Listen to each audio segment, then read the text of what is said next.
सुन रखा था कि गुरु के बिना जीवन शुरू नहीं, गुरु बिना भावनिधि तरे न कोई, जो विरंची शंकर सम होई। तो इतने बड़े बड़े को गुरु बनाना पड़ा तो हम कौन खेत के मूली हैं, हमें तो गुरु बनाना ही पड़ेगा। तब उन्होंने ढूंढने लगे तो एक संत के पास पहुंचते हैं। संत के पास पहुँचे और कहने लगे कि मुझे दीक्षा दे दीजिए, मैं गुरु बनाना चाहता हूँ, क्योंकि सुना हूँ कि बड़े बड़े को भी गुरु बनाना पड़ा, गुरु के बिना हमारा जीवन अधूरा है। तो संत ने कहा कि अगर तुम दीक्षा लेना चाहते हो तो गुरु दक्षिणा देनी पड़ेगी। तो उन्होंने कहा कि गुरु दक्षिणा, तो मैं तो राजा हूँ, है ना, मैं राजा हूँ, मेरे पास कोई चीज़ की कमी नहीं है, अब जो आप मांगना चाहे मांग सकते हैं। तो संत ने देखा उनके अहंकार को।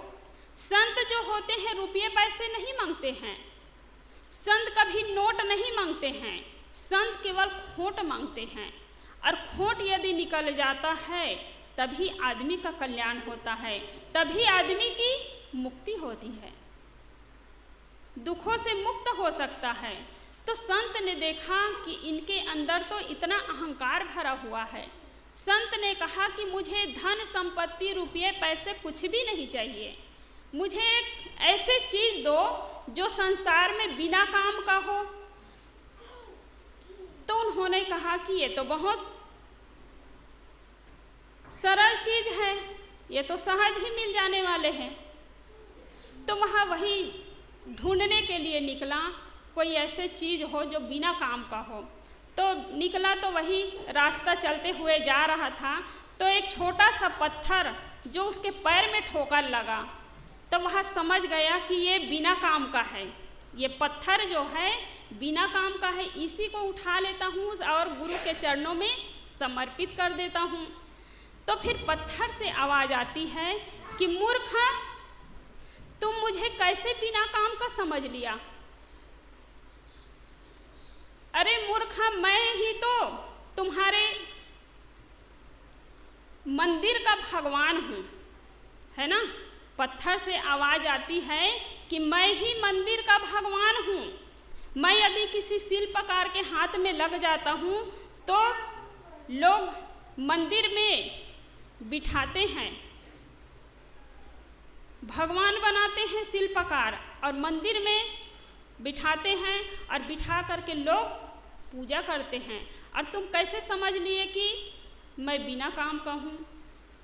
तुम्हारे मकान का नींव तो मैं ही हूँ, है ना। पत्थर के नींव से ही ये मकान खड़ा होता है।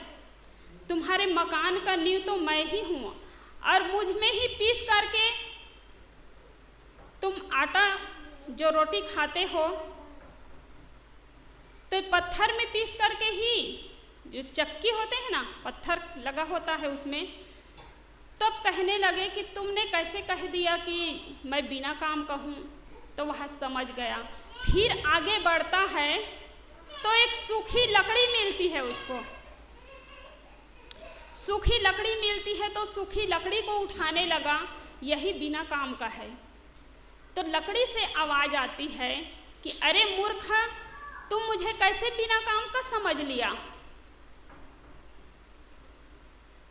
मुझे ही जला करके तो तुझे भोजन खिलाया जाता है। आजकल तो गैस का ज़माना है ना, लेकिन पहले तो वही लकड़ी और कंडा अभी भी चल रहा है। लकड़ी कंडा के बिना तो किसी का भोजन ही नहीं बनता था। तो मुझे ही जला करके तो भोजन करता है, और तुम्हारे जन्म के बाद जो झूला होता है पलना, वो मेरे द्वारा ही बना है। और जब किसी का शरीर छूटता है तो चिता जलाने के लिए लकड़ी की ही व्यवस्था की जाती है। तो बहुत सारे काम आते हैं, लेकिन तुमने कैसे समझ लिया कि मैं बिना काम का हूँ? फिर वह समझ गया। आगे निकलता है वह व्यक्ति, तो एक सूखी हुई टट्टी मिलती है, सूखी टट्टी मिलती है। तो वह कुछ नहीं मिला तो सूखी टट्टी को उठाने लगा। तो सूखी टट्टी से आवाज़ आती है कि अरे मूर्ख, तुमने कैसे समझ लिया कि मैं बिना काम का हूँ?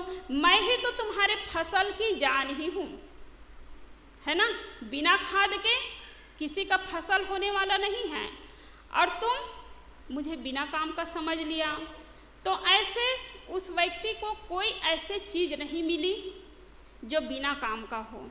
तो वह व्यक्ति क्या करता है, खुद अपने अंदर टटोलता है कि इस दुनिया में कोई ऐसी चीज़ नहीं है जो बिना काम का है, तो मैं ही एक ऐसे इंसान हूँ जो बिना काम का हूँ।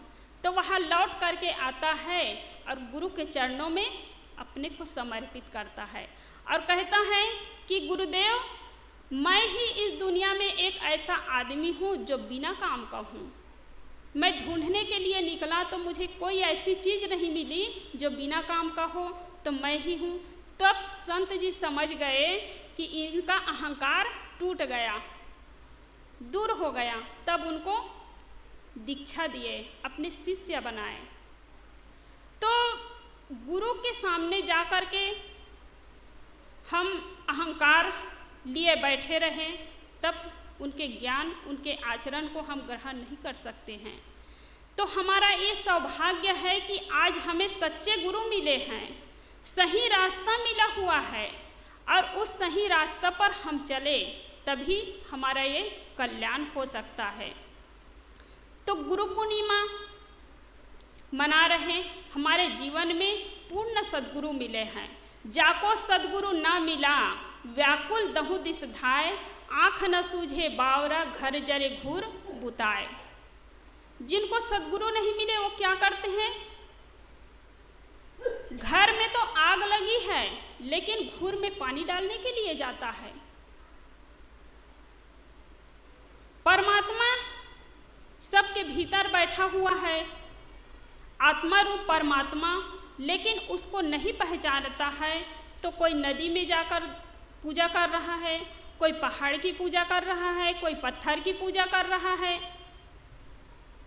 ये सद्गुरु न मिलने के कारण है। तो इसलिए गुरु भी हमें बनाना चाहिए तो जानकर बनाना चाहिए, परख कर बनाना चाहिए। ऐसा नहीं कि कोई बहुत बड़े गद्दीधारी हो, महंत हो, कोई जाति में ऊंच हो, वर्ण जाति से ऊंच हो, इससे कोई फायदा नहीं है। ज्ञान में ऊंच होना चाहिए, आचरण में ऊंच होना चाहिए। भले वो एक झोपड़ी में रहता हो, भले वो किसी वृक्ष के नीचे रहता हो, कोई बहुत बड़ा आश्रम में गद्दी पर विराजमान हो, ऐसा नहीं है। उनके ज्ञान, उसके आचरण ही हमारे काम में आने वाले हैं।